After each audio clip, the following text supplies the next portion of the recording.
Senhoras e senhores, sejam bem-vindos ao Encontro Nacional de Movimentos Docentes. Nosso tema é intitulado Alfabetização e Letramento nos Anos Iniciais, os desafios enfrentados pelo professor no ensino remoto, tendo como autoras as graduandas em Pedagogia Adriele Santana de Vasconcelos e Jaqueline de Araújo Pereira, ambas da Universidade Federal de Pernambuco.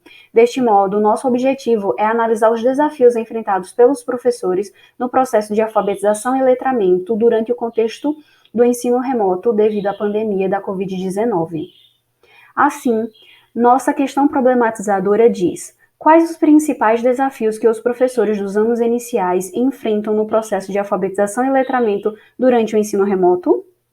Temos como objetivo geral compreender os principais desafios que os professores dos anos iniciais enfrentaram no processo de alfabetização e letramento durante o ensino remoto emergencial em uma escola municipal do Agreste Pernambucano. E trabalhamos com 3 objetivos específicos. O primeiro é identificar os métodos de alfabetização e letramento no ensino remoto. O segundo, descrever os recursos tecnológicos e didáticos utilizados pelos professores durante a aula remota. E o terceiro, analisar os principais desafios enfrentados pelos professores na realização da aula remota. Sobre a relevância pessoal, entendemos que o ensino remoto vem mudando a maneira como a sociedade enxerga a prática docente quanto aos desafios de educar, revelando o papel essencial do educador nesse processo e atribuindo a ele mais valorização e respeito. Na relevância profissional, entendemos que o ensino remoto se tornou um incentivador para que os professores aderissem aos recursos tecnológicos com o intuito de aprimorar as técnicas do ensino, contribuindo para uma maior interação do professor com seus alunos durante a aula, seja no ensino remoto ou mesmo após o retorno às aulas presenciais. Quanto à relevância social, o contexto remoto trouxe uma visão significativa ao lar, como um novo espaço de aprendizagem, destacando a importância da parceria entre a escola e família, através do processo de desenvolvimento da criança e da valorização do papel do professor.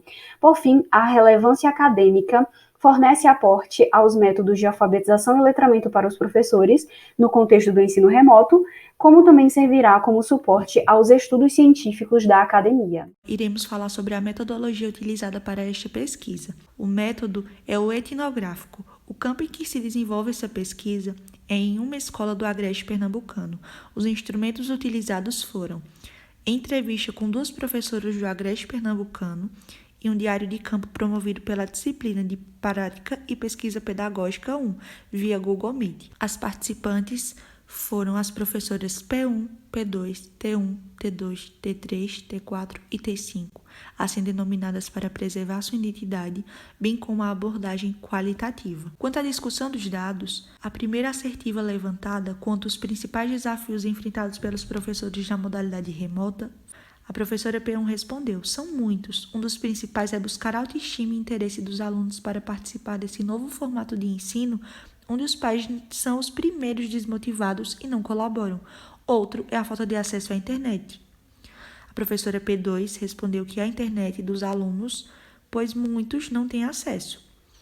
A professora T2 respondeu: um dos principais desafios que ela enfrentou foi abrir o espaço de sua casa para o estudante, pois ela se preocupou em como eles reagiriam. Citou também a dificuldade ao acesso à internet e à evasão escolar. As professoras T3 e T4 ambos responderam que os principais desafios para os alunos acessarem a educação remota são a falta de aparelhos tecnológicos e internet. Quanto ao ponto 2, que se refere ao ensino remoto, o uso de recursos tecnológicos e didáticos para o processo de alfabetização e letramento, a professora P1 e P2 ambas responderam que utilizam atividades impressas, vídeos através do WhatsApp, plataformas e aplicativos da web. A professora T1 disse que procura se adequar à realidade dos alunos e utiliza recursos mais palpáveis e concretos, como a plataforma do WhatsApp para passar atividades, questionários e áudios, como o YouTube, com vídeos de educação física, vídeos interativos, lúdicos e forms.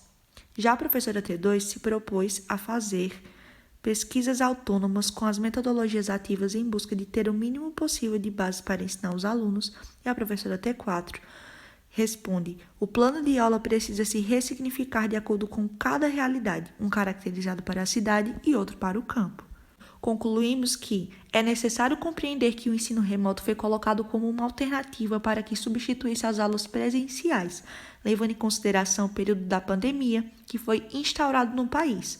Consideramos que a escrita e a leitura não devem ser dissociadas e ressaltamos a importância e a necessidade de alfaletrar a criança em seus períodos iniciais de contato com o processo de aprendizagem. Dessa forma, compreendemos que com a pandemia surgiram vários aspectos negativos, como a desigualdade de acesso à tecnologia, visto que nem todas tiveram acesso por questões econômicas. Contudo, é necessário trazer o pressuposto de uma busca ativa pelo aluno que possibilite o resgate para trazê-lo ao caminho da aprendizagem.